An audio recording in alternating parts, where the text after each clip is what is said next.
Your last day as Secretary General of the Muslim Council of Britain was? Feels like a day. Feels like I've just finished. End of January 2021, I became a public figure. Life changed. We were still in lockdown, but there I was sitting in my living room with a self-made studio, not as fabulous as this. I think I just had a lampshade, being interviewed by the BBC at 6 o'clock. And everybody just went a little bit crazy thinking, whoa, what's happening here? MCB just elected a woman to lead. It just went crazy. Yeah, and people were all over it. And then I had right-wing commentators come out as well. She's a pleasant face away from a cross-eyed bearded man, and I quote, "She's a puppet and a token." In terms of leadership of institutions, well, the honest truth is a lot of women say, well, why would I want to do that? It looks horrible. These leadership roles are not designed for women. Why don't you just say you want to become an MP and then you want to become a Prime Minister? Zara for Prime Minister. But you heard it here first, people. Yeah.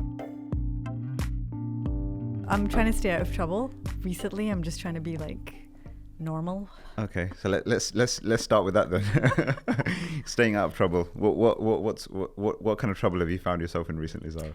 So I think I've been okay, to be honest. Secretary General was like daily trouble, always in some headline, WhatsApp chat, or But I think now, is anybody really interested other than you podcasting me here? But no, I'm keeping myself, fairly low key, I would say. Okay, yeah. So your last day as Secretary General of the Muslim Council of Britain was? Was it the 25th of January? Yeah. So 25th, like the whatever. So it's only been 4 months, but it feels like. Yeah, it doesn't feel like 4 months at all. Hard to say, actually. I mean, I can feel being Secretary General wasn't that far away, but it's nice to. So yeah, it feels like a day. It feels like I've just finished. So I think the process of unsecretary generaling is going to take maybe a couple of years. Oh, really? It was 4 and a bit years of my life. So what burdens are you having to shed exactly? I was thinking about this. I was like, Iqbal wants to know, the deep stuff, which I've put in a box and hid away. Okay. But I think what I realized was... This is your therapy session. I know, this is going to be my therapy session. What I realized was when I got elected, a giant boulder of a rock was put onto my shoulders. And I very much, would walk around with it, with my petite frame, of course. Even when I finished being Secretary General, whilst there was a relief of that boulder kind of rolling away, there was still another boulder that's on my shoulders, which is that, even if the position is finished, the responsibility of doing good continues. So obviously when you're Secretary General, you have a very prescriptive role in the sense that you're representing British Muslims, you're firefighting, you're taking on the haters, you're trying to bring communities together, you're trying to uplift the community, you're trying to survive, you're trying to eat and sleep and do those things and pray 5 times a day and make sure that your relationship with Allah is on it. But I think most importantly, you're trying to make sure that the people who are counting on you feel that you're really fulfilling the amana and responsibility. So every day you're wondering, did I do enough? And I think the burden on your shoulder is knowing that you're never really going to be able to do enough. You're never going to be able to please everybody. And also that question is, Allah happy with me? Like, did I do? So I think the kind of 4 years of, and then I would say last year was just one really big, long crisis. In the last 4 years, because I was elected in COVID. So we're in lockdown. I know, what a crazy time. So yeah, I think it's been nice to not be carrying that boulder anymore, but certainly, the pressure of the reality we're in, it doesn't stop. I still check the news like a crazy person. I'm politically attuned. I still feel like I may need to draft a statement at any given point. I'm still like, oh, okay, this isn't, so it's hard to detach. But yeah, I think, some therapy will be really helpful to. You've definitely come to the wrong person, I think, for that purpose. But yeah, no, it'll be good to reflect on all your experiences, because But don't you think we should be telling the viewers our story, Iqbal? Do you think we should? Yeah, I think there was a very important part of my growth and development. Oh, really? We need to put on your podcast. Okay, go for it, go. Otherwise, it really wouldn't do it justice, okay. wouldn't it? I have no idea what you're talking about. Go on. So, I can't remember the year, but I was a humble Assistant Secretary General, pretty new to the MCB. These were the days where Iqbal Naseem was just becoming a really big brand name. Oh, really? NZF was really soaring the waves and people were like, wow, this new cool organization, ripping up the rule book, you know, and doing things differently. So I think you were definitely controversial, but people were like curious, you know, that the positive side of controversy. They want to know you before they realize that you were just too much trouble to deal with. So the MCB was hosting a massive conference, and they said to me, we want you to host. Obviously, you know, my early days, I'd never really done it before. I think 400 or 500 people, very prominent venue in London. And I think you were one of our headline sponsors. And I was told very strictly that I had to keep to time. A lot to get through. There's a lot of speakers, you know, but obviously it was like a TED talk. It was 8 to 10 minutes per person. But then of course I had the second shift, which you were speaking at. I don't know, I think you should tell them. What did you do, Iqbal? Or what did you not do? I delivered an absolute firecracker of a speech. my most memorable. That was my, like, you know, Martin Luther King speech equivalent. You know? I think it really was, because after we hit the first 10 minutes and I was getting the stares, the WhatsApp messages, the pressure, and I was like, he's not listening. I think he's got something really important he needs to get across. I think I suggested you the paper. You're like, no, I'm not interested in that. Then they told me, like, you know, indicate. And I think I just kind of like, did I stand up or did I try and indicate? And you were just... No, that talk is on YouTube still. Is it still there? So I'm going to link it into this podcast. If and you so people can see exactly what happened. One of the greatest speeches delivered in your history. But yeah, and it was very controversial because Iqbal wasn't very polite and told me that he was going to continue his speech, to which I just had to sit back down, and to which the audience just had to... Was it 25 minutes? No, it wasn't that long. I think it was 17, 18, which actually, by the way, is the TED Talk limit. So if we're sticking to that. No, I think in the build up to that, there was a bit of misunderstanding in terms of the... Look at him trying to defend himself now. I was a host. I was trying to do my best for the community. No, I appreciate that. And you were just not interested. But I think the good thing was I got lots of fans that day because everybody felt really sorry for me, which I was like, yeah, that awful man. How dare he interrupt? And then I also got people giving me feedback on how to deal with difficult people if they didn't want to stop talking. So really, I want to credit you with how I developed my cheering later on. Fair enough. And how I realised how to deal with tough cookies and difficult customers. The school of hard knocks, yeah. Absolutely. So what I realised was it was a monumental moment for lots of reasons, not just for the... But you did create a bit of a stir, and I think, you know, part of your notoriety was not doing what you were told to do, right? So. That was a... See, that speech that I did was I remember what it was called. It was called How Salah and Zakah Can Transform Our Situation. Yeah. And that was probably one of the very few speeches in all of the ones that I've given, including, you know, sermons and whatnot, which I actually wrote out. Yeah. All right. Normally I don't do that. I just kind of go in, and I think I was so I think charged at that point in time, because it was the culmination of probably like an 18-month, 2-year journey in terms of figuring some sort of what I thought was fundamental stuff out, which I thought was just really missing. And I think in that particular context, because it was MCB and, you know, the good and the great sort of were present, there were just some kind of key messages which I felt, you know, people needed to heed, and that I think what had happened prior is that there was I don't know exactly what the negotiation process was before in terms of the time limits and whatnot.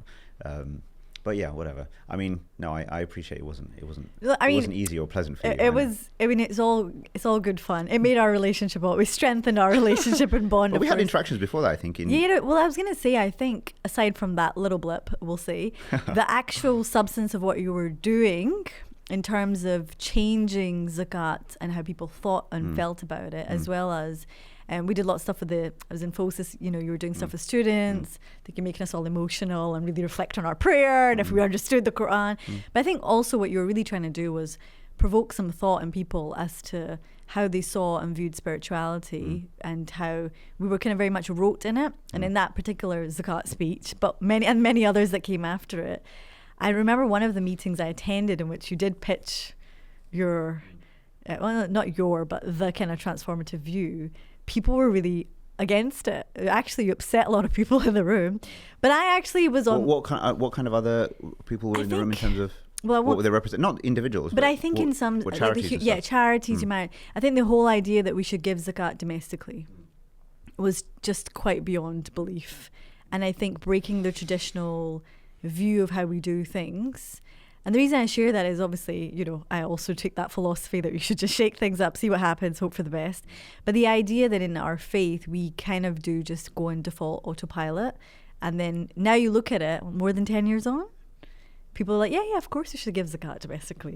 Although it's still not the... It's not the, I think we'll say it's caught on... It has definitely improved. But but people see it in a way that they didn't view it before. So all those little moments and speeches probably did help to that. No, sure, no. But I think particularly in our student days when we were, again, you were just seen as like who is this guy? Where's all his views coming from? But your actual background is really not quite that, as in your corporate, right? Your corporate shark. Well, I never thought of myself in that way, but yeah. No, I from a learning perspective, I never had any formal institutional kind of study or learning. But I'm actually grateful for that, to be honest with you, because I feel that a lot of people who have gone through that, who then look out and then consider some of these deeper questions around meaning and substance and the context and how we take things forward. Like, I think a lot of the institutional learning is, they find they have to unlearn a lot of stuff. You can't do it if you're already locked into a prism of thought. Yeah, and then it's difficult. And those institutions typically, whether they be domestic ones or like international kind of universities or seminaries or whatever, they are not preparing people in context. Like knowledge, all of this sort of Islamic studies and knowledge and stuff becomes almost the objective in and of itself. Yeah, as opposed to like knowledge seeking with a view of a particular goal in mind, which is then to transform society, but then in its kind of context, given where it's at right now. So yeah, like a lot of the conversations I've been having recently and with different people, and the main sort of the main two categories of people I want to speak to are in this thing is people who are sort of call it practitioners. I mean, I suppose it's leaders, and then I divide leaders into two, like those who are more on the sort of knowledge, theory, academic, scholarly end of things, and those who are more on the practitioner side of things. But I think ultimately what we need is like a fusion. We need a fusion of these worlds, but you also need individuals. Like the more that individuals on each end the more knowledge, foundational knowledge the actual practitioners have, the better, and the more kind of practical awareness that the let's call it the theoreticians or the scholars have, the better. I mean, I don't know, like I've always had this I don't exactly know precisely where it's come from, but I've always had this thing about trying to, like, one is just make sense of things. Why do we say the things that we say? Why do we believe the things we believe? So I'm a very why person. Don't like to. I have to understand it before I do it. So I don't like. There's deep oceans of thinking. Well, I don't know about deep oceans. It's probably like shallow puddles, but shallow puddles in a desert is better than it's better than nothing. But yeah, I don't know. It's always just been kind of questioning and thinking, and then obviously the whole NZF journey like brought about that. It put it into a real situation now, right? And it was kind of, okay, what is this? What are we doing here? How does it make sense? And then looking at the Salah stuff, and then then you realize actually just with so many different things, the way we engage with the revelation, with the Quran, the way we do, just the way we understand so many different things. It's like, well, actually we don't often understand. We don't try to understand. We don't try to situate things appropriately, order things in a sensible way. Yeah. So there's a bit of a sort of knowledge crisis. But anyway, look, don't listen. Sounds like I'm not sure who's interviewing who now. No. But maybe, two-way conversation is best.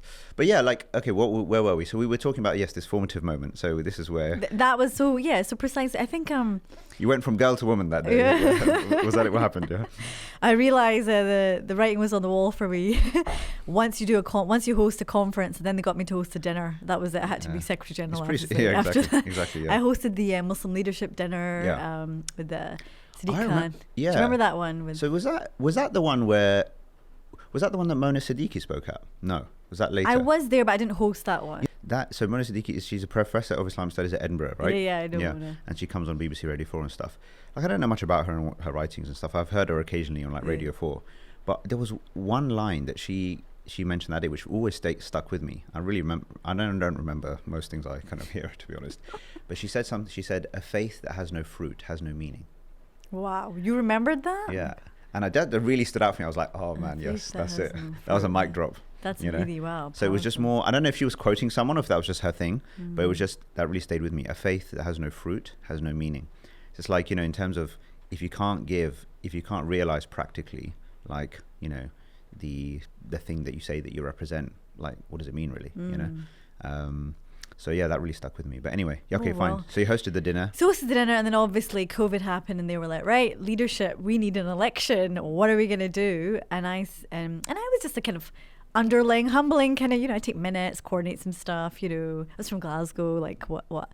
And then Haroon Khan at the time was like, okay, look, we need to have an election, all the rest of it.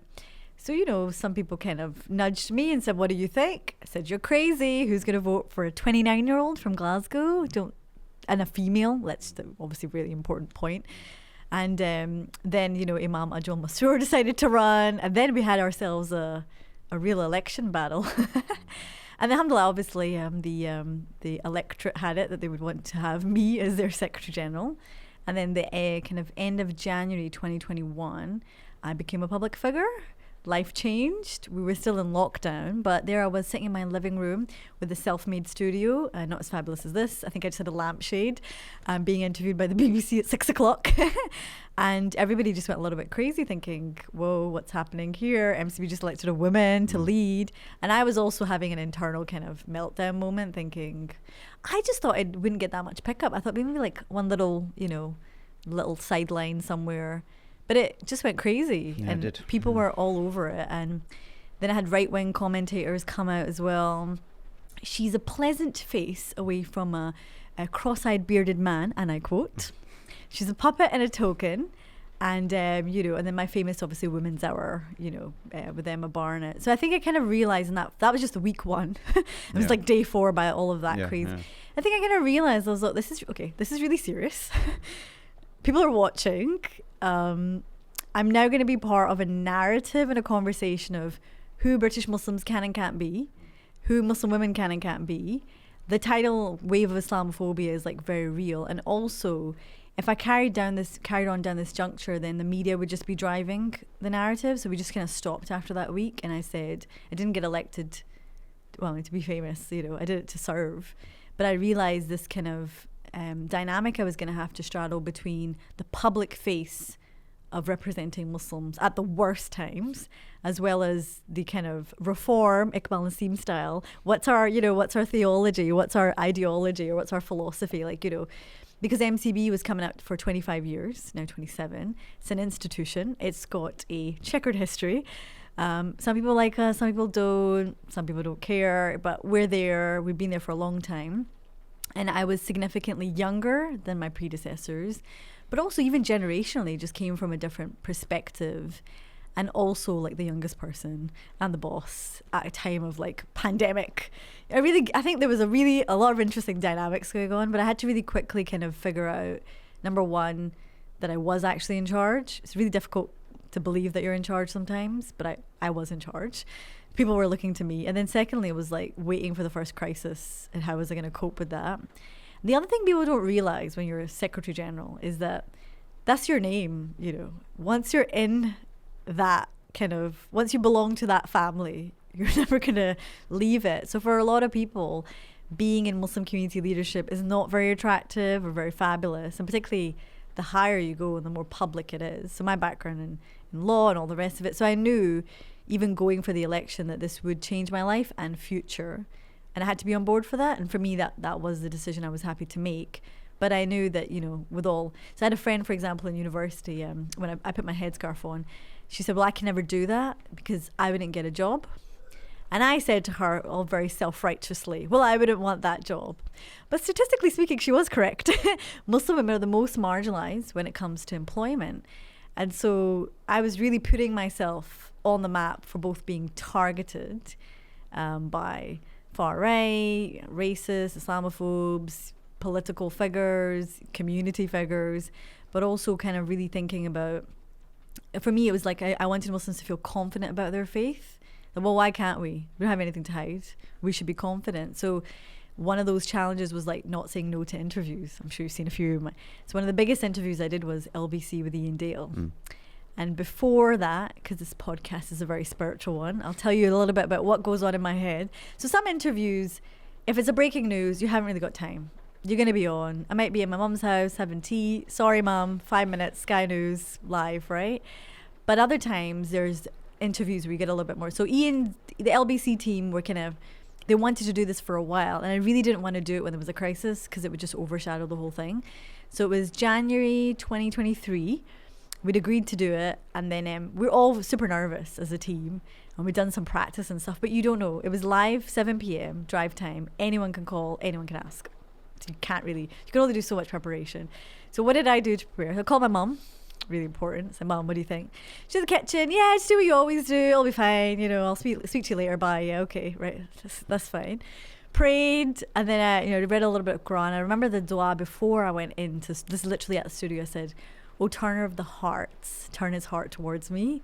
And that was it. Because as soon as I got in, headphones on, mic on, that was it. And I just remember like the importance of, faith is really so important to us, because it didn't matter that I was the Secretary General of the MCB. I'm a Muslim representing Muslims. No one's going to be like, well, she doesn't represent all of them. So at that moment, I really felt, here we are. And it was, lots of really big questions that he asked me. But I remember just thinking that, I had to just be confident. And I wanted people who watched it to feel like we don't need to be embarrassed. We don't need to be awkward. We don't need to be defensive. We don't need to argue. So that's kind of been part of the growth journey. But yeah, it's a pretty wild 4 years to say the least. No. And I think, I saw that.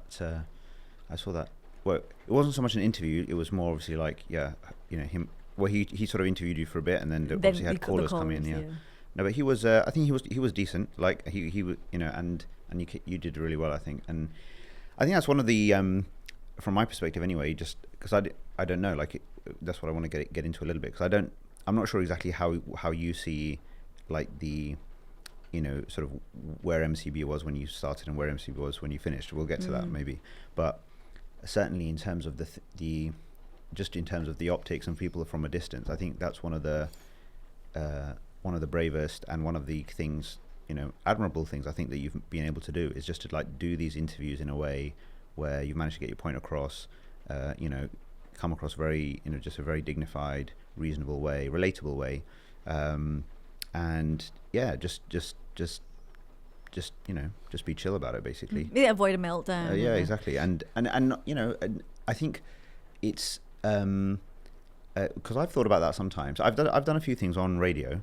I've done LBC, and I've done like some satellite BBC things and whatever.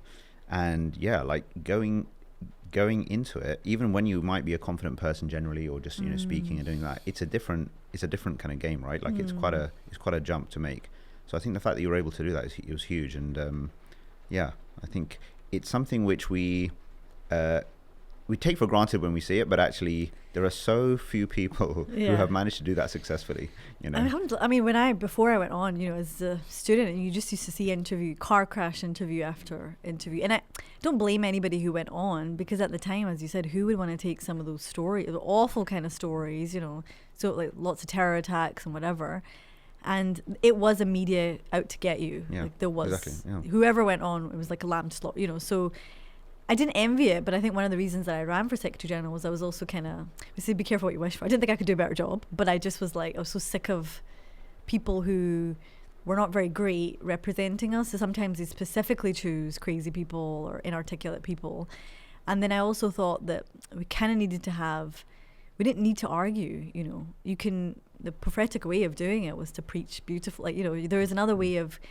So even when I took on stories about, like terrorism or Gaza stuff or whatever, like maintaining a position of calm, as you said, and dignity, because that's how we should represent our community, but also that's how we've been taught. Whereas I think what they want to do is get you into a corner, and then you're trying to, and it's chess, isn't it, ultimately? But when you're in a studio, and if you get powder, they powder you up or whatever, you don't really have too much time to think about that. So I did Newsnight as well. Oh, yeah. That was quite...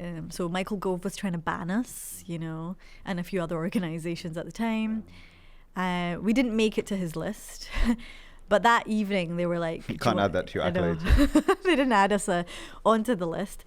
But they said, okay, will you come on Newsnight? I was like, yeah, we'll come on Newsnight. This is probably the only interview. It was Ramadan, by the way, so we're all fasting. And I did the full next day as well. But the reason that I did that one in the evening, I was like, no, this time I actually want to say, I have something really important to say, which was, maybe the government needs to look in the mirror and all that. So it was quite more of a punchier interview, but I had all this kind of adrenaline, which I was like, we were less than 24 hours away from being a kind of on a non-extremist, a non-violent extremism list. So imagine being like the head of a kind of banned group, and I'm just like, okay, didn't really sign up for that. So where is all that? Where is all that at the moment? Like, is there still this non-violent extremism thing going on? It's just disappeared. So it fizzled with him. So I think obviously there's all the counter-terrorism stuff is still there, of course, yeah. But he wanted to create a non-statutory list of groups. Yeah. With organizations that we know. So then it was basically neo-Nazi supremacist organizations, Muslim organizations, and pro-Palestinian advocacy groups. I'm not sure what they all have in common, but those were the ones that made it to his list. We didn't know what the criteria was or, what it was all based on.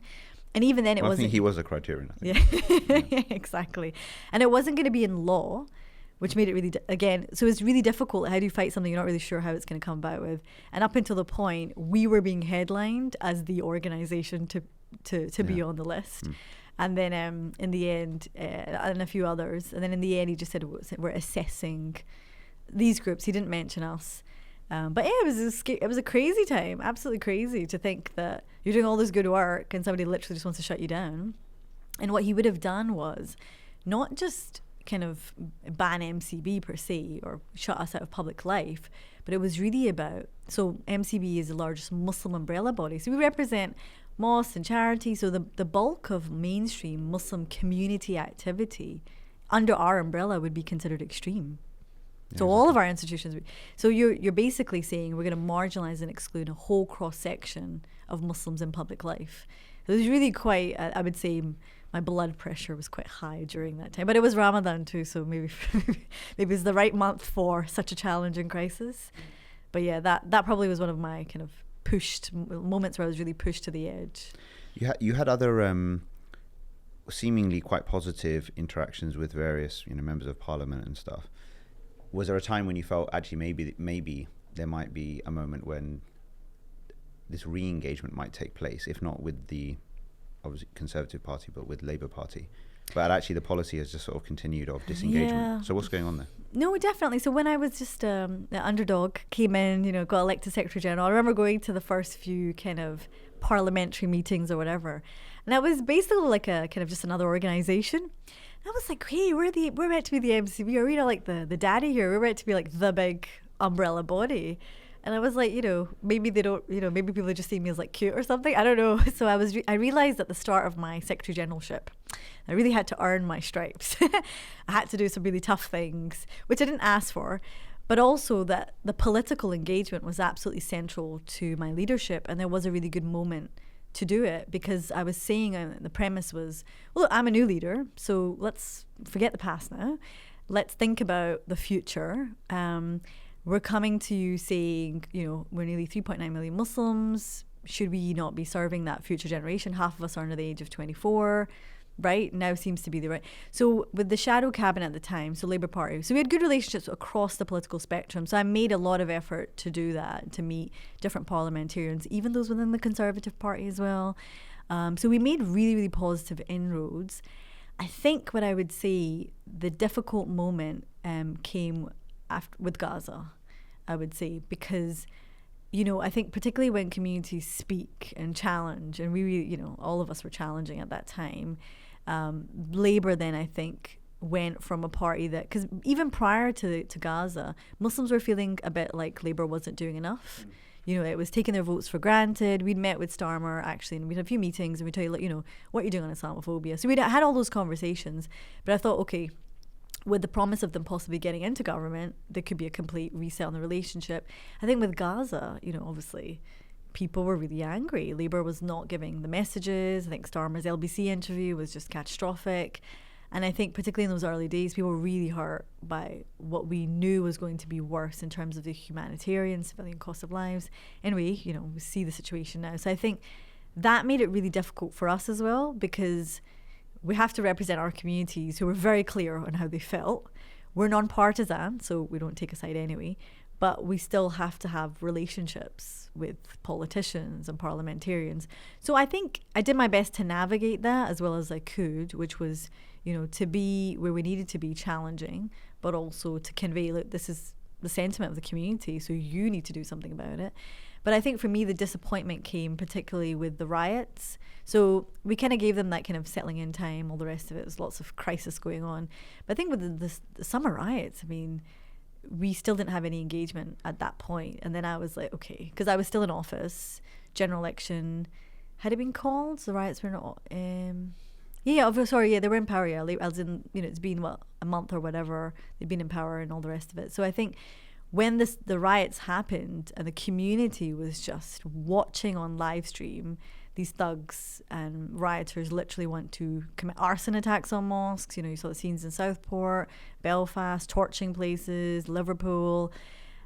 We thought maybe at that point that would have been the moment, because of course British Muslims are literally under attack. Surely the government wants to engage with the largest Muslim umbrella body to do something about it. But sadly, that engagement still didn't happen. We went to visit Belfast. We sat with the First Minister of Northern Ireland, obviously our counterparts with Scotland. But with Westminster, they just still were not engaging. And that's when I was like, okay, what's happening now? So I feel like absolutely there was some really good moments where the engagement should have happened and could have happened, but for whatever reason, they have continued to... It's hard to say if it's a policy of non-engagement or just they haven't made a decision yet on what to do. But I think it actually touches on a deeper issue. What does the state want to do with faith?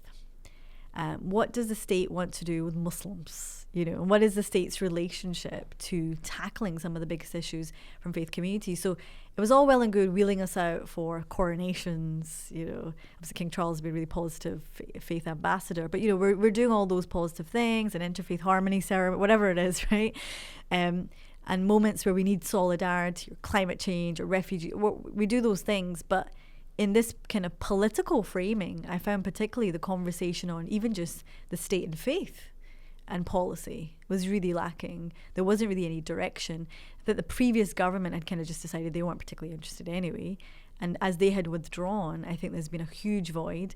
And then even deeper than that is related to institutional Islamophobia, which is what is the relationship of the state with British Muslims? Because we're seeing a surge now of this kind of far-right rhetoric, anti-immigrant, anti-refugee, anti-Muslim. So who do they conflate all these? We're all seen the same way, right? I could be third generation, irrelevant. You know, we're still all foreign. and that surge is really coming through, particularly on social media platforms and some of the rhetoric with the rise of reform. So I kind of now really wonder that unless we get leadership on a bigger conversation around faith, policy, the state, you're going to just continue to see an erosion of it, because actually what you're finding is that those who are speaking so loudly are pushing an agenda of hate and using AI and technology and all the rest of it to do that, whereas the kind of middle ground is really silent. So I'm not saying they agree, but they're really silent.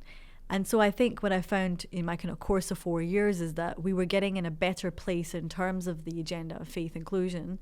But now, I think with Trump's election, with Musk, with Farage, even Tommy Robinson, that kind of surge now, we're seeing a complete shift. And I think the role of our institutions has to now change and has to be up for a challenge. And I think also the way young people connect to institutions has really changed as well. So it's I think I left thinking, oh gosh, there's a lot more to do and a lot more to think about. So, but just on that then, so in terms of what, if anything, would be, if we were strategizing in such a way as to think about, okay, well, how do we make it unavoidable for the government to take this organization seriously and to engage with it in good faith, as per the name of this show? Does it matter, first of all, where is it in the order of priorities? Because some people say, well, actually, you know what, okay, fine, whatever, there's still a million things to do anyway. So yeah, of course. Don't need to and worry we didn't about have engagement and we carried on doing the work irrespective. I think from a point of principle, it's still fundamental, right? From the citizenship social contract, right? So the idea is that the state should, we are citizens of the state, you know, and we make up a significant demographic of it. We're contributing financially, all the rest of it, you know, we could do. Okay, fine. So in principle, they should be. So in principle, I think that no one should ever say that no one should relinquish the government of that responsibility, which is their responsibility to engage because of our representation. Half of our demographic is young. 40% of our community is in the worst socioeconomic areas in the country. So we're part and parcel of the story of Britain, undeniably. The MCB, I mean, this is the thing, and there was always that kind of tussle between, you know, do you demand the engagement? Do you work on it behind the scenes? And I think, you know, do you give up on it? Who even cares anymore?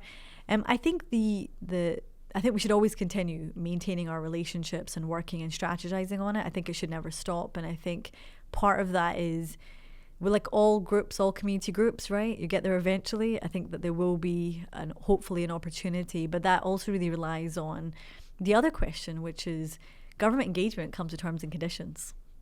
All engagement does, right? All partnerships, all friends, and especially. And I think as Muslim communities, part of our challenge is also an internal one. We love that kind of, we love a bit of introspection. And one of the things that we always had as an internal challenge at the MCB was, well, terms and conditions, which is, you know, we cannot compromise on community. So for example, we're not going to be soft about Gaza, for example, or we're not going to, you know, like the Iraq war, for example, or these. So there'll be always moments in which are we going to stand up and say what communities think? Or are we going to be appeasing? People will always think so you've got a spectrum of people who believe that actually we are appeasing government. So some people will not think that we'll have done the things that I'm saying. But the point being is, I think, to what extent does that engagement look like for us? If there was an opening and government does come to the table, there will be an expectation in terms of how engagement operates. And I think part of us needs to also be in that what engagement looks like for us framework. And it's not just about simplicity kind of ultimatums, well, it's going to be our way or the highway. It's got to be really grounded in our policy and what we really want for our communities. So if you are at the table tomorrow, what are we asking for? What are we calling for? So I think the work should never stop. The engagement, the lobbying, you know, the relationship building. But I think alongside that, what was even more powerful was civil society and working with wider society and communities beyond ourselves.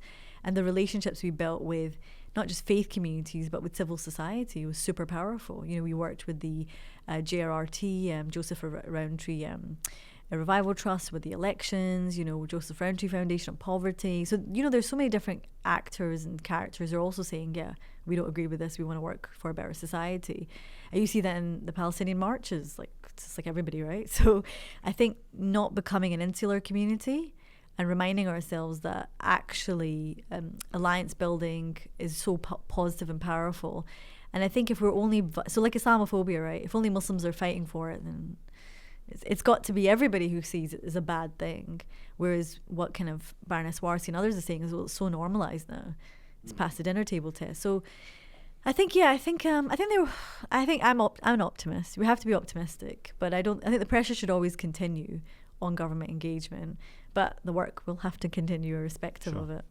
But my thing with all of this is that these things that we're discussing, which are more in the realm of, you know, us being, I don't know, understood or accepted or tolerated or whatever. Like, these things would all be a lot easier if we ourselves didn't have the mindset where that was the objective, but rather our prime thing was almost a contribution. To engage on the basis of contribution. So it's not that we come to the table with, you know, what do we need? But we come to the table with an offer or an idea. And you talked about kind of, you know, the intersection of faith and policy and all of this stuff. It's like we don't seem to have a narrative on kind of things that derive from our kind of worldview and our kind of, you know, foundational kind of propositions, to then say, okay, well, this is what we have to say, or our idea in relation to how to deal with whatever cost of living crisis, immigration, this, that, in a way that deals with everybody's problems. Yeah, right? yeah, absolutely. So that's what's have you seen any of that? Have you seen change in that? Do you think that that's like coming about? And what's needed to kind of maybe make that the the prime way in which we can engage. It's a very interesting proposition. So the idea is that we're a community of solutions. Let's solve difficult problems for everyone, which I would concur. I would agree with you on that. And I think we shouldn't say that some parts of our community are already doing that. So for example, look at the business community, right? Some parts of our community are hiring hundreds, billions in turnover. You know, there's a huge amount in terms of investment and things. And it's being, you could say that in some ways that would show the real value add. Like there are people who are solving very challenging problems in terms of economics or even in sustainability, climate change or whatever, right? So I would say that it's oversimplistic to say that's not happening. Yeah, but the point that you're making... Isn't the difference there, though? The fact that when people are doing it in business, like as in, they're not doing it as...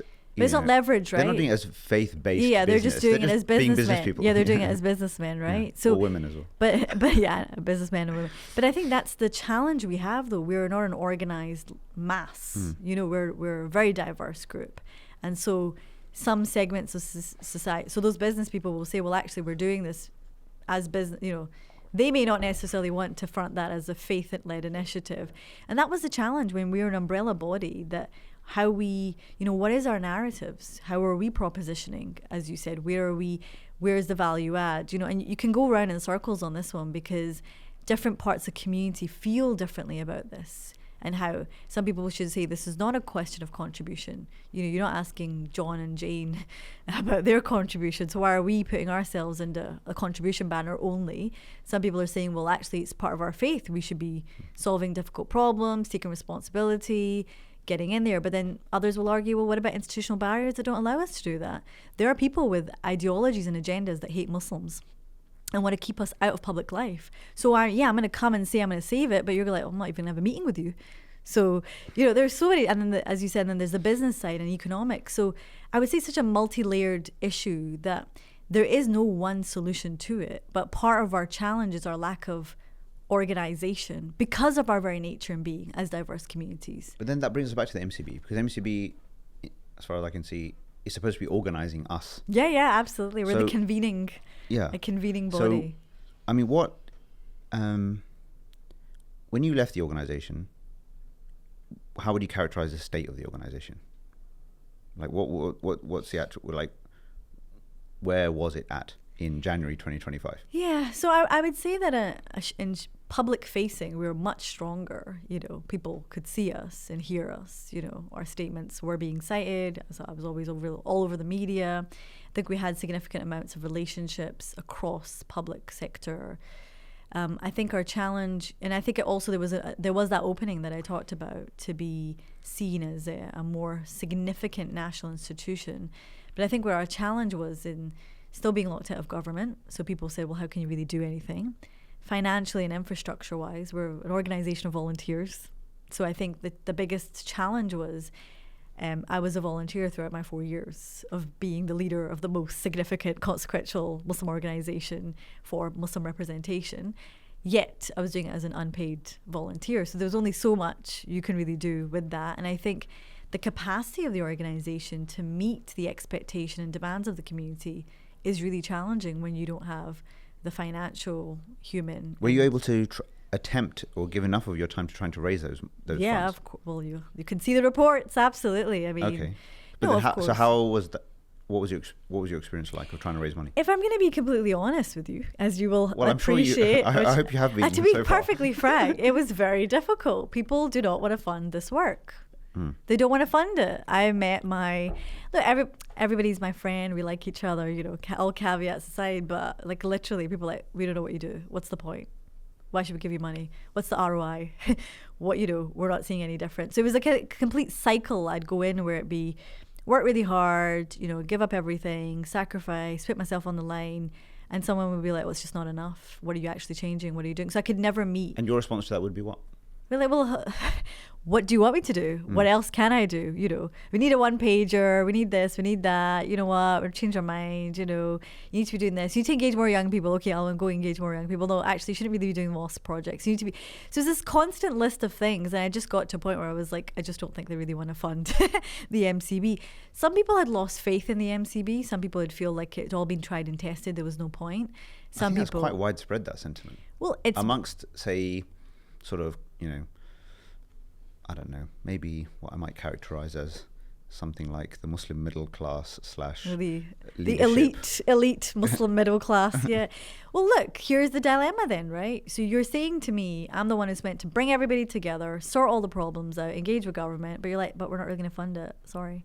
We don't really think you're really effective. Okay, thanks very much. So I was positioned as this young leader. I was the first woman to do the role. Everybody was talking about how we needed more women in leadership, more young people. You had literally the youngest person in history who's a woman, who's a leader, and you're saying, no, I'm not going to fund it because I don't think your organization's very effective. So I just found other ways to get on with it, you know. So I just feel like there was a hypocrisy in that. So how are you going to get more young people to do this work? And I put my name and reputation on the line to defend the community in the worst times, take on, do you condemn? And those kinds of strap lines, and just to be met with somebody in a room saying, well, I just think MCB, you know. But look, nothing personal. I don't hold it against anybody, as you can see. Oh, I'm not sure. You know, ultimately Rizq is written, right? So it's not my money, it's not your money. It's up to, like, Allah's always going to provide. So I always believed in that. I've always believed that it doesn't matter. If it's meant to come, it will come. It's just an opportunity for you to give it if you wish it. If you don't, it's fine. And ultimately, you know, people say, how have you survived? I said, on barakah, literally on barakah, right? There is nothing else. There's no benefit here for us privately. You know, Is that Arabic for adrenaline? Yeah, barakah. It's a new drink coming out in 2020, summer of 2025. But ultimately, it doesn't, that's why I just didn't hold, you know, did I come on board so that I knew it's never going to be an easy ride. And I knew that people weren't going to just give me whatever I wanted. That would be far too easy.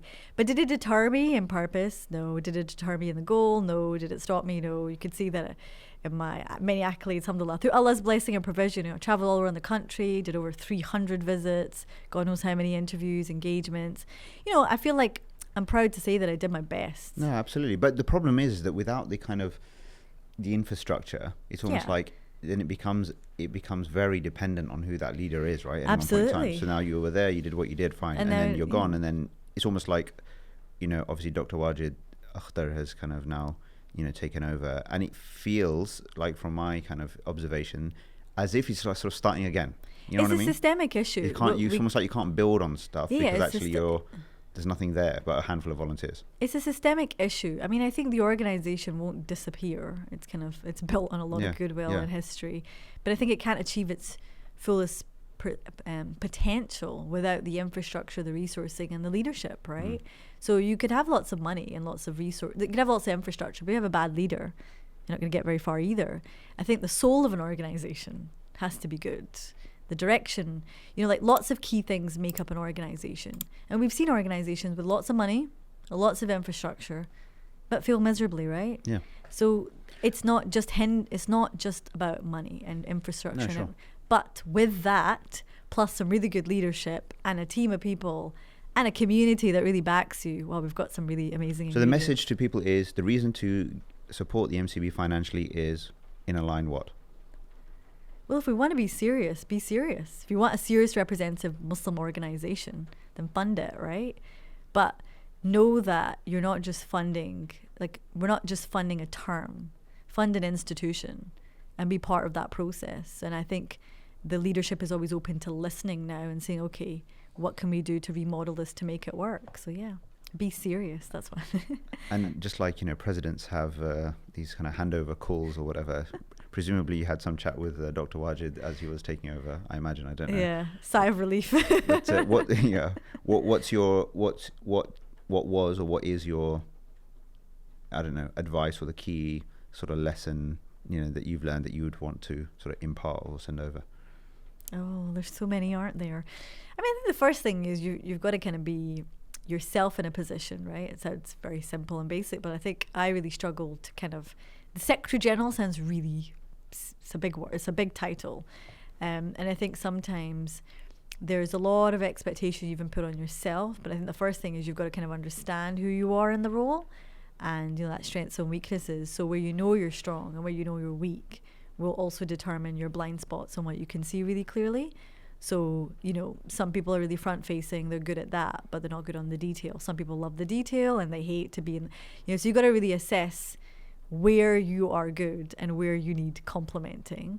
Then the other thing I think you've got to say is you've got to build relationships. I think we are in the industry of relationship building, and community trust is so fragile. Our community is we love to scrutinize, we're very skeptical, and I think we've got some collective trauma, post 9/11, 20 years of being securitized. We've got our post-colonial, yeah, let's go even. We've got our shared kind of baggage and trauma and we've got trust issues. So I think, any claim of leadership is usually met with a lot of skepticism. And I think we come from a community that doesn't necessarily want to follow, but maybe lead. And therefore we struggle to have a leader or combination of leaders. So I think really realizing the climate, the atmosphere, reading the room and the energy. And the final thing I would say is that, look, we've got to look at the bigger picture here. This moment right now, it's not about, we're seeing the rise of the far right.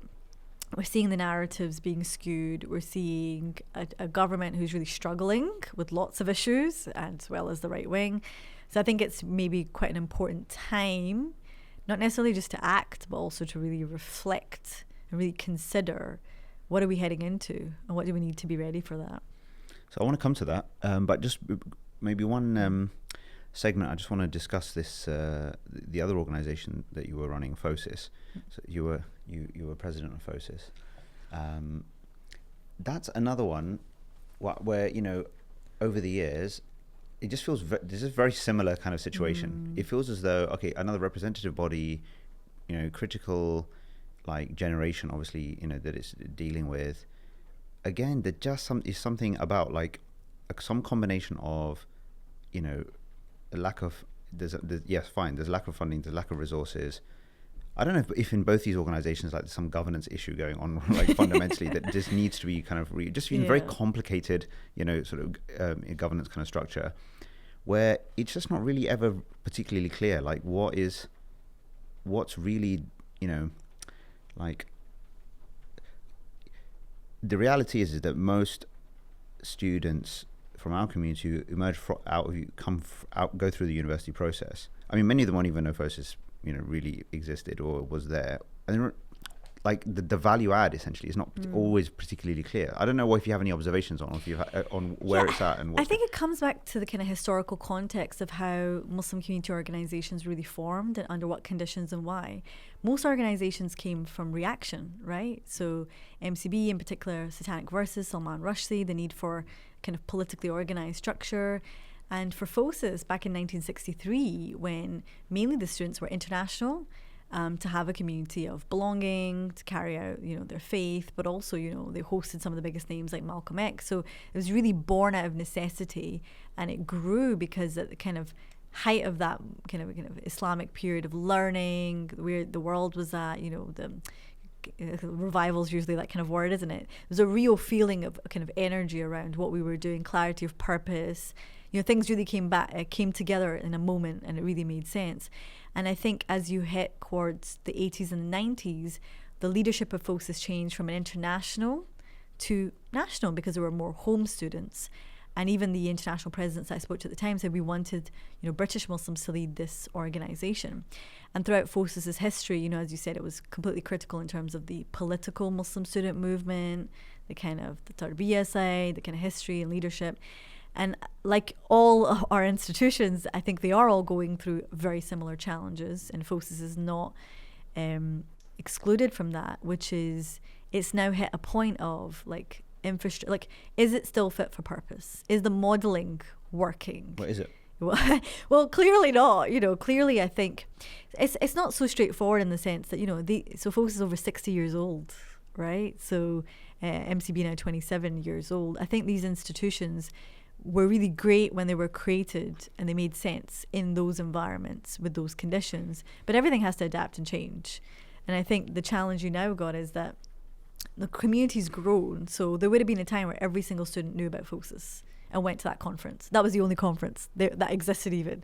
And the biggest names were coming to that conference. But now, look, it's not just about knowing FOSIS, but people choose their own brands. They choose their own shake. They TikTok. They may even become their own shake. Like, everybody chooses who they want to belong to. And so the idea of institutions and organizations have changed because we're moving to a more individualistic society. So that's in terms of the framing. But I think at a, as you said, logistical governance level, I think, yeah, there needs to be some rework across the board. I think both of these organizations need to not think of themselves anymore as umbrella institutions, but more as kind of convening platforms or networks. Like, you know what I mean? It's just a different, where they don't feel like they're sitting. I think psychologically, I think they see themselves as, we're at the top and then there's all these things underneath us.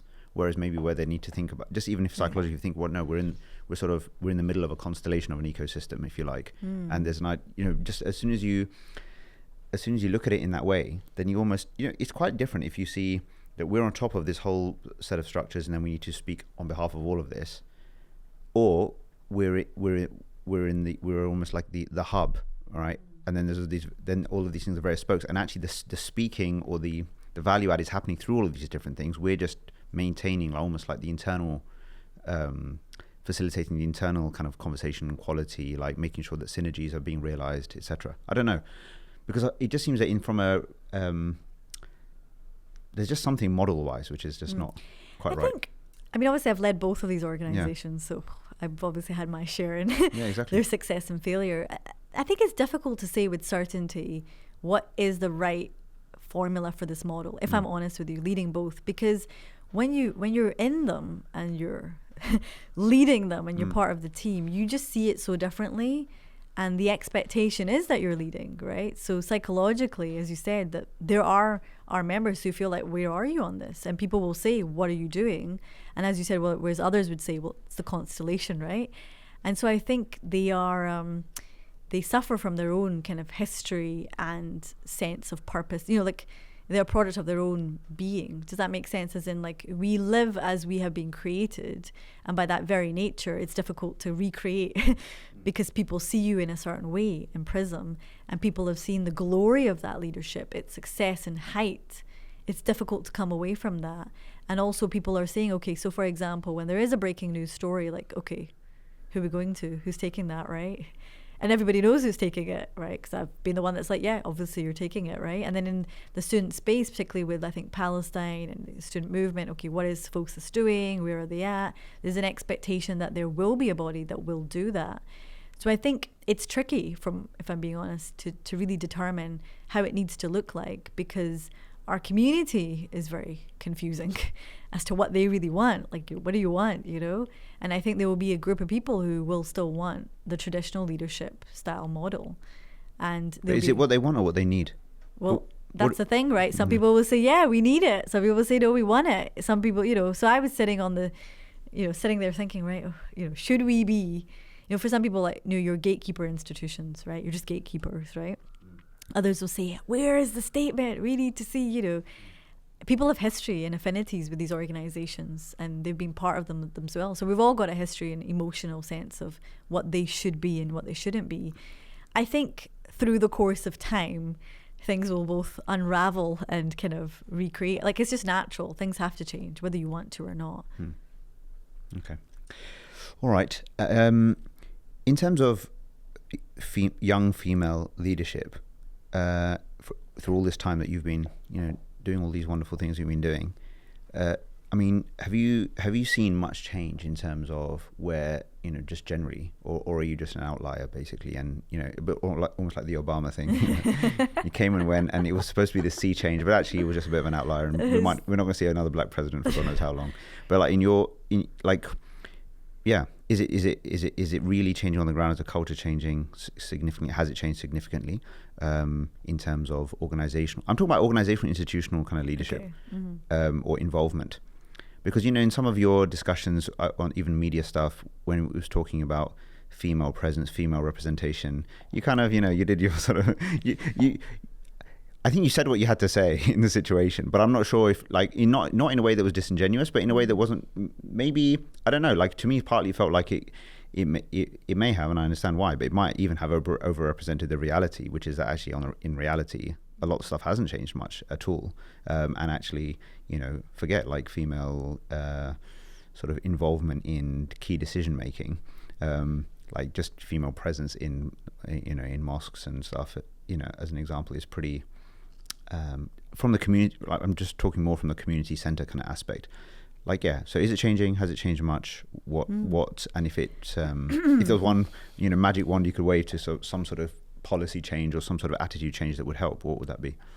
So I'm going to give you a yes and a no, because one of the things that I did was I went to visit communities. Yeah. So I had to evidence it, because you're right. I mean, when I was elected, it obviously was a really tricky topic, because you're like, okay, well, I'm not actually sure because I don't know, I haven't been to enough spaces to see. And then you had like groups of communities who are like, it's totally ridiculous, there's absolutely no inclusion. Then you had, as you said, people who are in denial about the issues and don't want to talk about it. So I said, well, look, we've got to do a bit of fact finding. So I went over the course of my, obviously 1 year was in COVID, but 3 years, maybe more than 350 engagements, maybe about 400. And one thing that I always made sure I did was I spoke to the women. So for example, when I went to Leicester, I said, okay, find me the female leaders. I want to sit with them and I want to talk to them, and see, because I know that whatever community you go to, irrespective of inclusion, women will be still part of it, whether it's on the periphery. If it's not in the mosque, they'll be creating their own charities, institutions, all the rest of it. And so I would say on a whole cross-section is very positive, because naturally, as generations have been born, more women are more educated, more financially independent. They're therefore taking things into their own hands. So where they have had exclusion from mosque or community organisations, they just create their own. And that's been actually really positive. So some people making mental health charities or youth engagement, whatever. But others, I would happily also say, are more involved in mosque management, in the kind of mosque affairs, or in community development. So you'll see that some institutions actually are pretty well organised when it comes to men and women engagement. Young people, I would say on a whole, that's another topic, but we'll come to in a minute. And then I would say that in terms of like where we're doing well, I think women are more visible than they've ever been, both in community life and in public life and in employment. So that's just a general trend. I think women are kind of not really okay with being excluded anymore, and therefore, not necessarily pushing through, but just finding ways around it. So I attended a women empowerment conference, actually, and there was about like maybe 150, 200 ladies there. It was in West London, which is absolutely incredible. What was that in relation? Like, so literally, it's an annual conference. They invited me, but you had like startup, business, entrepreneurs, counsellors, But one of the things they struggled with was actually getting finance for their businesses and their projects and the community work. So a lot of people are more likely to fund men than they are to fund women.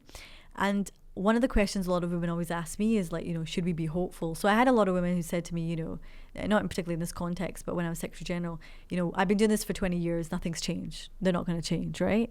And others who said, just very like despondent, very critical and negative, because they had very difficult experiences trying to be involved in community work. And I said, like the Obama thing, whilst I don't want to just be an exceptional case, my election is still really important, right? It's still significant, and it shows that at least one of us got here. And I made it a point that when I visited some of the more conservative parts of our community to say that I'm not asking you to help me. I'm not a woman in leadership. I'm a national leader. I'm asking you for your help and support. Like, what are we going to do about these critical issues? And so what I would say is that the challenges really come in different forms. So for some of our community, they're holding on to the kind of cultural views of what women should and shouldn't do. But for the vast cross-section, it's really hard to keep women out right now, Mosque management definitely can do a lot better, inclusion, all the rest of it. But on a whole, I would say it's far more positive than it ever has been. But where the bigger issues, I think, are in the breakdown of the family, domestic abuse, marriage and divorce, those kind of real tricky issues, those are really difficult. But I think women's visibility and engagement, then in terms of leadership of institutions, well, the honest truth is a lot of women say, well, why would I want to do that? Looks horrible. And a lot of these leadership roles are not designed for women, as I found out. No one's going to watch your kids, do your laundry, feed your husband. No one's going to take care of you're expected to do all of that and plus do all the Zoom meetings. And I remember I went to a meeting where they were saying, we need more women in leadership. I said, well, what are you doing to help them? How are you creating the infrastructure for that? So as you said to me, you know, or how can a woman just give up on her responsibilities, become the leader of an organization? They're not going to pay her. They're going to support her kids. And her family's going to be like, where are you going? You know? So is the climate ready for that? Are we ready for a surge of women in leadership roles? Are the institutions getting ready their creche facilities? Are we providing women with the funding and support they need to do these things? So I'm still I'm very optimistic, and I think there's lots of good things happening. One of the mosques I visited, they had like a funeral care provision, and it was the women that would, you know, drive the car and drop off food packages to the elderly and have a little chat with them and help with the janazas. You know, women like we've known the Muslim Tech Fest, the founder being a very powerful woman. You know, so I think women they're shining in their own right. But if you look at the infrastructure and structural issues we have, as well as the cultural baggage, there are some really significant changes that even I couldn't unwork. You know, like the topic on domestic abuse. We all agree it's wrong. We all know what needs to happen for it to stop. It should just stop. But has it significantly changed, shifted? And who wants to deal with that? Who do we attribute to sort that issue out? Oh, the imams need to do something. Okay, they might say something once in a khutbah and then that's it. So I think the issues that are really at the root of the problem of women's fuller engagement in society is down to lots of interests and lots of kind of perpetual stereotypes. But anyway. Okay. And then with young people?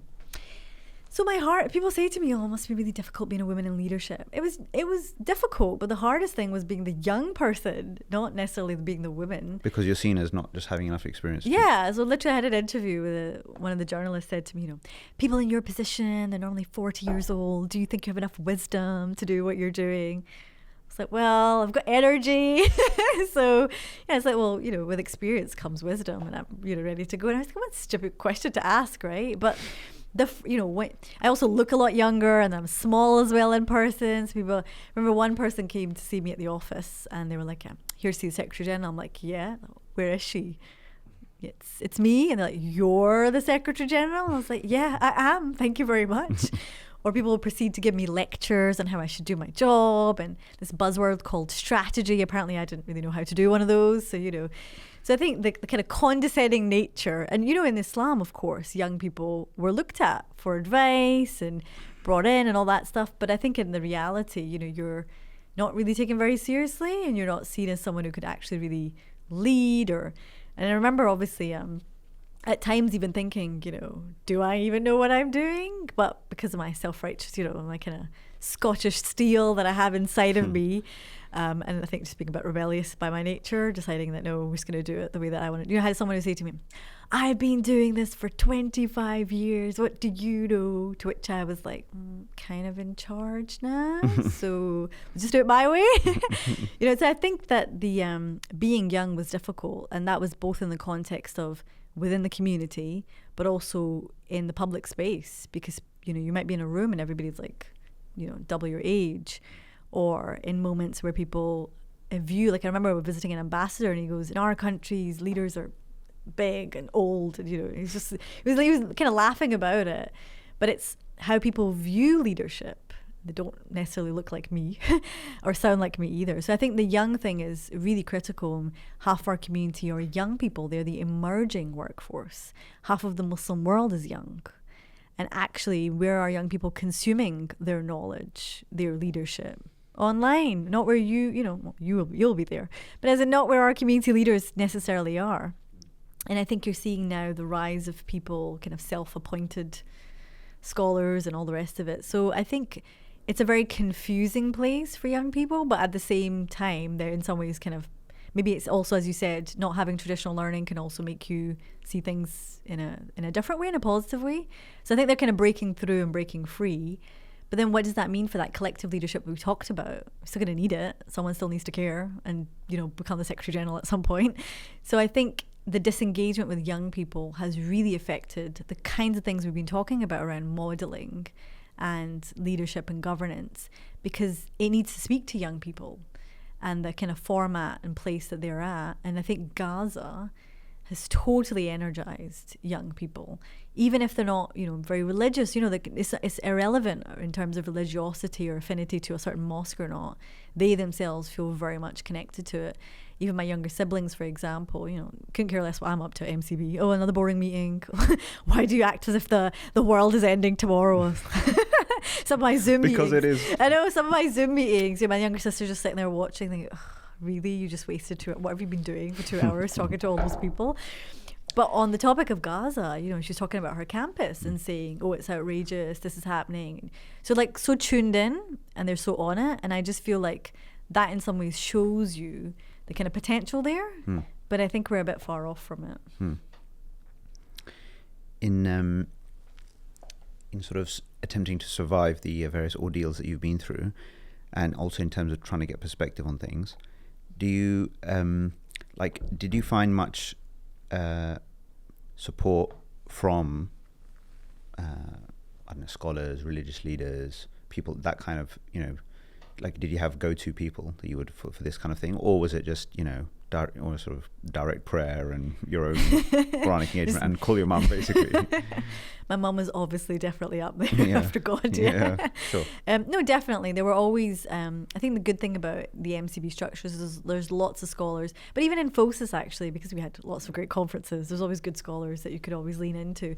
And no, I was always consulting, and mainly because I was worried about my own spiritual health, if I'm perfectly honest. I think when you're in a position of prestige, and you're in the public space a lot, envy is a big issue, but also just you can get caught up in it. Lots of fabulous dinners. I'm sure you've been to your fair few, Iqbal. Well, yeah, but I never really kind of... In the heydays of CEOship of NZF. Yeah. But I kind of... I don't think you would get caught up in the sort of, prestige side of things, really. I just was... I knew I was there for a purpose, which was just to kind of, get the idea of zakat across to people. Yeah. But, whatever. Well, anyway, some of my dinners were very fabulous. Okay? Sure. I definitely got caught up in some of that. Okay. No, but I mean, I think with all positions of power and influence, right? You get, it's enough. It's a human nature thing. So I think there was the kind of being very visible. There was the internal work you've got to do on yourself every day. Humility. Why am I doing it? And then general, I think the whole, how do you solve difficult problems? Yeah. And, it's great to go to God when things are just on fire. It's also really good to go to God in times of, goodness and gratitude. And one of the best pieces of advice I always got was around, the private good deeds, because I was in such a public facing role.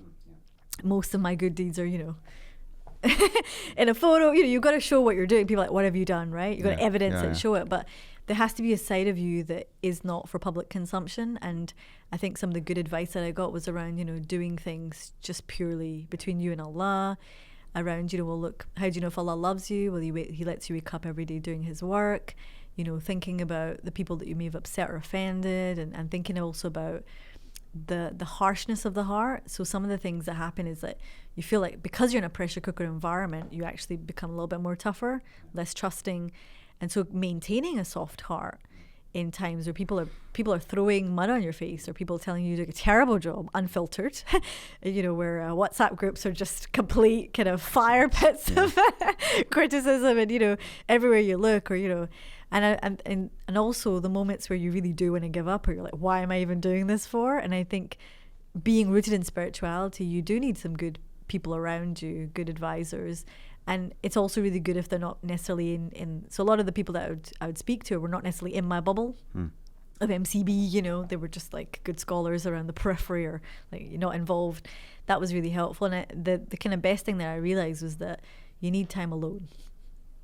You need time to have clarity of thought, to have headspace. It's why, the Prophet Muhammad sallallahu alaihi wasallam, he would kind of go into the cave, right, and just distance himself from people. I think I was in a role that had constantly surrounded by people. I was always on the phone, and I realized that actually a quiet moment really made you alert to. So what someone said to me, one of my good chaplains, who said to me, I was in a really puzzling situation. What shall I do? Like, look, Zara, I know you're going to do the right thing, right? You're going to do the right thing. I was like, oh my God, what's the right thing? But I realized that just that question alone, you're going to do the right thing, aren't you? Really made me question, well, what was the right thing? What was I doing? And also realizing that we also have this kind of groupthink. So sometimes we assume those around us are leading us to a good and righteous path because they love us and we're all on the same team. But actually, you can fall into a trap of kind of being led to do the wrong thing by the people that you love because, you know, self-interest, lots of different things play into that. So I think maintaining an independent voice in your head of reason and logic, and also knowing that God knows what others don't. You know, God knows your true self, not the lovely self that you're positioned or and I think that was always really cutting for me because I realized in some ways my inadequacy with God to then know that I had to be adequate enough to be the SG. And ultimately, what's the best? It's the prayer, right? So if your prayer isn't very good, I remember there were times in MCB where everything was so busy, you know, you're rushing through, like you're praying, but you kind of feeling like, didn't really feel like I lived that prayer, yes. as I'm sure you've done very good courses on. And I think Ramadan, I mean, if I could take a moment here to digress. Yeah, sure. You know, Ramadan and the Muslim charity sector, you know, I felt like Ramadan was the hardest shift. To, you know, I enjoyed, you know, pre-MCB, I'd enjoy my Taraweehs, finishing the Quran and, you know, all the usual Asian traditions that we do in Ramadan. We just take our time and, you know, sit there all the juz of Quran and all the rest of it. And even in MCB, it was like, okay, if I'm fasting, this is great. I'll get my prayers in.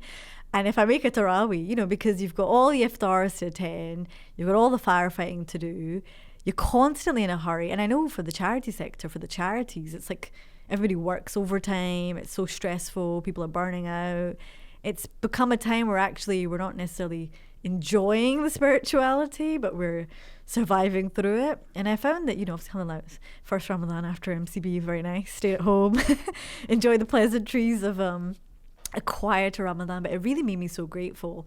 Obviously, you're rewarded for all that spirituality, and not everybody can just relax. So I get it. I mean, you know, every moment is different. Every circumstance you got to lead. But what I really thought about was, you know, a slow prayer is difficult in a high pressure role. That's right. Yeah. But isn't it more important? Isn't it? Because it's even harder to obtain. So that I think was really important. So yeah, I think you've got to have some scholars or some good people in your life to guide you through, particularly if you don't assume that your company alone is enough. Yeah. So now what? What exactly are you doing right now? It sounds like I'm chilling with you, doing a podcast. What else? You deliver what you deliver through ZaraMohammed.com. Wow, yeah. That's check it out, the guys. way forward. Yeah, check it out. Check it out, people. But you just I looked through your website and it seems to be this kind of quite vague sort Let's of. be very careful here. It's a lovely website. Thank you very much. The website is well done. Yeah, no, it put my one to shame, to be honest. So, but in terms of, yeah, what are you actually busying yourself with nowadays? Yeah, so I took a little break, you know, with Ramadan and stuff. I thought I'd just do some introspection and really work out what to do with myself. So you're out of the break phase now, are you? Yeah, and I'm out of the break phase. I had a consultancy anyway, so I do this kind of buzzword diversity, inclusion, bit of governance and stuff. And you could say maybe that's kind of the thing that's keeping me going right now, because it gives me stuff to do, you know, a couple of conferences here and there.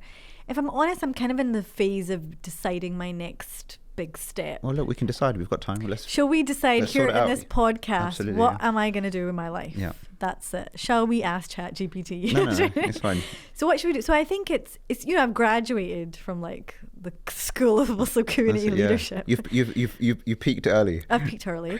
So now I'm kind of like, okay. And the other thing is like, I'm bored easily now. You know, when you're under pressure all the time. And also MCB was like, everything is different. Things are moving. What's happening? As my younger sister said, you know, like, why the world is ending every day, to be honest. It's a crisis. Now it's kind of like, okay, I'm also kind of learning how to be like, you know, do what normal people do as well. Like just have lunch, take my time, lie in. Wow, that was really nice. But yeah, I mean, on a serious note, yeah, I need to decide what to do with my. Let's do it then. What? How are you? What are your options? Where's your whiteboard and your theory of change and the? we don't need that. We're going. So what are the options here? I can give you some, but what are well, the my options? mum said I should get a proper job. Okay. What is it? What's the definition of a proper job? I think she means like where someone just pays me and I like go to work and come back. Okay. And, you know. And if you were to do that, what would come to mind? Is that really? But I'm so controversial now. I don't know who's going to hire me. Oh really? Yeah. Are you unhireable? No, I don't think I'm unhireable, but I think I could just do an. And you wouldn't work within a community institution? Sorry. I think That's fine. I mean, I'm not selling anything. Right, okay. Yeah. Yeah. I think, yeah, I'm good on that front now. Okay, fine. So. So, but a lot of your experiences would lend themselves potentially to things like advocacy groups, think tanks, that kind of stuff. Is that of interest? That's definitely of interest. Yeah. But why would you consider yourself to be unhireable within that space? No. As in, when I'm saying probably a normal job wouldn't really work. Yeah. Given my illustrious background. Normal jobs such as? Like I don't know, like accountant or something. Yeah. Yeah. Well, obviously I can't do a boring job. No. That's what I'm saying. No, with respect to all accountants. Yeah. There's a lot of them, by the way. Yeah, there are. Yeah. I'm probably listening to your podcast. I bet you they're your friends as well. I have many friends who are qualified accountants. Yeah. No, as in I'm not unhireable. As in, I don't think I'd appeal because I'm a little bit political as well. I've said. No, but fine. But that's what I'm saying. But there's a whole political. Yeah, realm. I think I've got to be in a kind of advocacy space. Yeah. But I don't know. It's hard to choose. Look, why don't you just say you want to become an MP and then you want to become a prime minister? Do you want me to be your prime minister? I don't mind. Are you ready for that? Absolutely. Is the world ready for that? Well, we're going to do a poll on this. Let's get them ready. Let's get them ready. So I think right now people hate politicians. I don't think I want to be. That means not. Yeah, great. sure, but it's a little bit like it's like. It's already tough enough being SG. Now you want me to go in the real in the real thing, yeah, exactly. Well, you said you're done with the community stuff, so you might as well go into the real. I know they totally hate my guts and just. I'm not sure I'm there. Okay. Are you? If I go into politics, are you going to be my campaign chief team? I'm not sure I'd be your campaign chief thing, but I'd always be there to. You're going to help out. Well, yeah. So when I put this on the record, just in case. What I say to everybody is that my because obviously behind the scenes, a lot of different people are trying to do different projects or run organizations or projects, or whether it's at a starting phase or it could be at different levels. Then I just say, look, I've sort of situated myself as a behind the scenes guy. You're a behind the scenes guy. Yeah. You're doing a podcast. You do know that. Yeah, I know, but it's but for me, this is unusual, right? Because this is me listening, and asking questions, which I haven't done since I was a kid, Oh my God. Since I was a kid, I was I'm just telling everyone what to do, giving speeches, You've been the boss. doing all that stuff. So it's it's different. But I think for me, it's facilitating the conversation around what needs to happen? How do we need to change? Obviously trying to crystallize a lot of the learnings of the people, like I said at the beginning, either who are more in that sort of scholarly, sort of theoretical, academic realm, and obviously the people who are more practitioners and stuff. But yeah, I would support. How would be up to you. But let's put it back on you then. So if it's not politics, and if it's not, I don't know, advocacy, whatever. Because this consultancy gig, like diversity, it's a bit meh, I'm afraid. Yeah. Oh my gosh, look at you. No, I'm not happy with that. You're not buying it. No, it's not. One of the things that disturbs me is unfulfilled potential, you see, within myself and anyone else. So I think there's more. I think you're made for more. I think I'm going to sign up to your coaching. Okay, yeah, fine. We're going to do some sessions. My course. We're going to do some theory of change, and I want to be in the diagram where eventually, it comes out in there. That's it. Yeah. I mean, people can go a little bit slower, right? Oh no, I agree, but I think no, of course, yeah, we all need time out, and I think I get that too.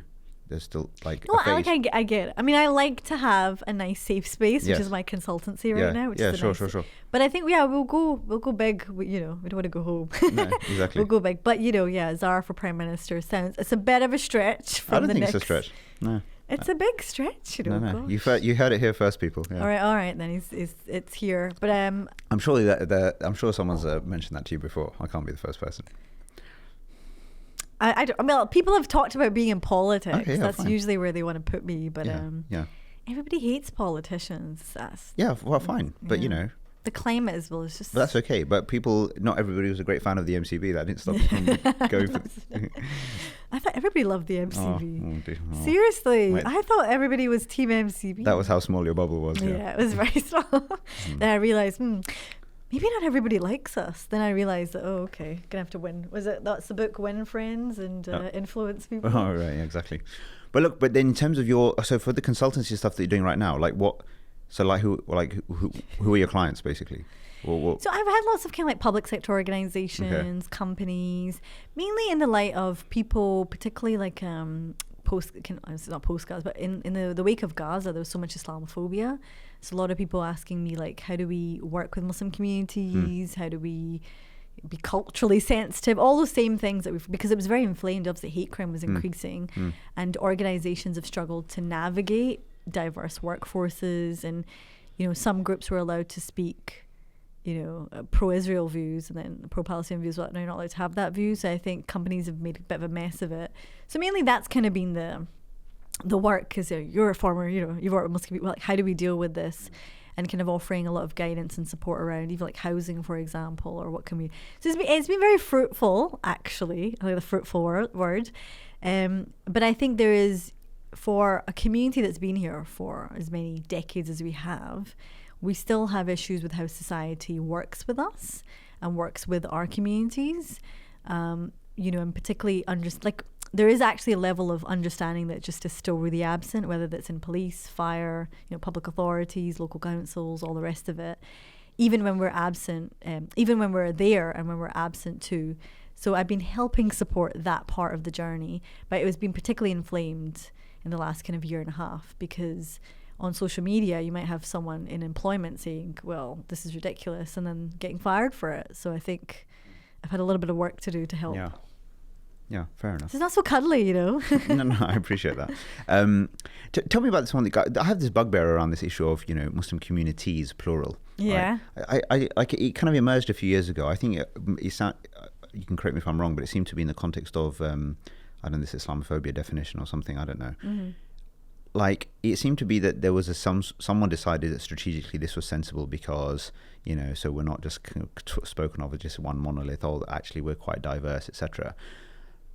What is going on with that? I don't know. It always rubs me up the wrong way. Does it actually? Yeah, no, because like we don't say Jewish communities. We don't say Christian communities. We don't say Hindu communities. We don't say even black communities or whatever. We just say the Jewish community, the Christian community, whatever. And at one level, like, we are just one community. And so, meaning that there is something that binds us all. And yes, obviously, just like all these other, groups, there's diversity. What is this business about? Why is it plural all the time, all of a sudden now? So caveats. First of all, I'm not. And everyone's doing it, and I really don't like it. So I think from my understanding of where it's come from, which I can agree with and understand, is that particularly in the context of MCB, people didn't like the idea of one institution representing one monolithic. Which people? Who didn't like it? Well, it's before my time. No, but like, who do you think didn't like it? This is my understanding. Well, not everybody likes the MCB, so I'm assuming the people who. No, but the idea that we are. But I think one it's community. the idea that we're diverse in our communities. Yeah, but that's. But it's a reflection of the diversity as opposed to. No, I understand that, but I'm. So, for example, if we did a statement saying that the Muslim community believes this, like, who are we to say that this is what the community believes?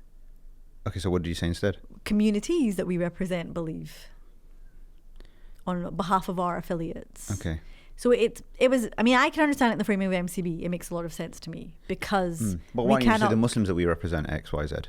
But because we represent community organisations. Okay. We don't represent individuals. Yeah. So in the context of us, it's a very technical thing and it makes sense. Yeah, it just sounds weird to me. But you can still not. And it's quite divisive in a way that whoever said, okay, fine, yeah. I know, I mean, I said this to Dr. Wajid recently as well. It's like, there's this weird thing that MCB has that on the one hand, it kind of, it's there as the representative body. Mm-hmm. And its desire is to unify the community singular of, Muslims, believers, whatever. But on the other hand, it has this insecurity where it's always having to say, oh, no, but not everybody, because we don't represent everybody. No, we're not representative of everybody. But it's like, either just take it on and just like own it and just say, yeah, actually we are that one. Because like you said, it's not, at the end of the day, for all its issues and everything else, it's not like there is there's no credible sort of second thing or alternative. And why not present a united front as opposed to, oh yeah, the ones that we represent, which But I think in history it's had challenge from even government level to say, well, who do you really represent? Well, exactly. But the point is, the reason why that is coming, I mean, that when it comes from the outside in that way, it's kind of, it feels to me sometimes as though that's part of a deliberate thing, so that we end up in this kind of divided. Of course, to delegitimize. Right? Exactly. The level of so then, actually, no, might as well present a unified front, and but to make that even stronger, it is. I mean, I feel that what needs to happen is that we need to open up individual membership to this organization. Like any Muslim anywhere across the country can join. Yeah, no, should be able to. I think I remember you telling me this. Yeah, well, I've been saying it. I've been saying the same thing to every Secretary General. I'm not the Secretary General anymore, so you need to take this. I have passed that on, but now I'm testing the idea with you now. Right. Again, I remember you telling me I was Assistant Secretary General. I actually forgot I mentioned it. Yeah, you did. It was poor Haroon that got it. Okay. He got the bruising from you at that point about the membership. I have many victims there. It's just because that way, just like, because then then you're mirroring more essentially the exact kind of democratic process in the country at large. And at the end of the day, whilst people might lament the fact that, for example, the number of people who turned out to vote was only X, Y, Z, whatever, and it's not representative, but that is the best that you're going to get, right? This is one government for the nation, not the communities or some sub-nations or whatever, So if you open up the individual membership, all of a sudden the agency of individuals in relation to this organization is different. It's not like 3 steps removed. I have to be a part of this group, which is then part of this other subgroup, which is then an affiliate or whatever. And then you have the right to just speak to the people, essentially. So, but basically what you're saying though is, because MCB is an organization of organizations, so the premise, this is the technicality of it, is that we're an umbrella body of other umbrella bodies or institutions, that making it more kind of linear, so it's like a direct membership, like a trade union. Yeah, perhaps. I mean, I'm not saying. I think maybe both. You can have both potentially, because you see a lot of the organizations which are affiliates. Well, most of them probably are not. They're also not representative. They're just service-based organizations, self-appointed typically, whatever, right? And they're doing what they're doing. They might have congregations. They've got beneficiaries, but it's not like they're necessarily. Well, a service provider, yeah. So they're service providers. They could be a mosque leader, they could be a charity. Yeah, but this is the point. To the point of representation, right? They're not necessarily representing even the people. At one, like they're a stakeholder. So there's not. So if you think about it, part of our unity issue or problem is that and part of this leadership issue is that actually, well, if you start to actually properly democratize it and give the people on the ground the ability to vote, essentially to select their leadership and what have you, I don't know, like it might just become a lot more interesting this way. You might start to get participation from all sorts. I think it's a bigger shift because, again, the kind of MCB technical people would say that, well, look, it's... we didn't care about MCB technical. The MCB technical. So I still got to share it for the perspective, yes, right? Okay, so the idea is that MCB has affiliates, not members, is because we don't operate like a trade union. We don't have individual membership that we necessarily represent the members' views. But what would be the harms of bringing that in? Well, but that's what I'm saying. So the alternate, what you're saying is, well, the proposition is, well, actually, isn't it worth a flex? Isn't it worth trying to connect to those actually on the ground, or make it a more democratic organization? Because then when the government asks in 10 years, well, who do you represent? Well, look at we've got hundreds of thousands of like individual members who have participate from all over the country. Yeah, exactly. Well, so look, I think therein lies the future. Therein lies. So another pitch. I'm going to leave it for the new leadership team to decide what to do with your pitch. Sure. Where I'm at is like, yeah, why not? What's the harm? Let's just try. I think it's how organizations. What you've kind of touched on is like the truth of the matter is that all these existential crises that we're having. The nub of it is, how do we see ourselves? To what extent do we want to be the leading versus in the technicality of what we can and can't be? To what extent do we want to be really coming? So it's all these different questions that every leader unfortunately has the headache that you present. People like you give us on these philosophical questions where we're trying to keep the house free from fire and pay the bills.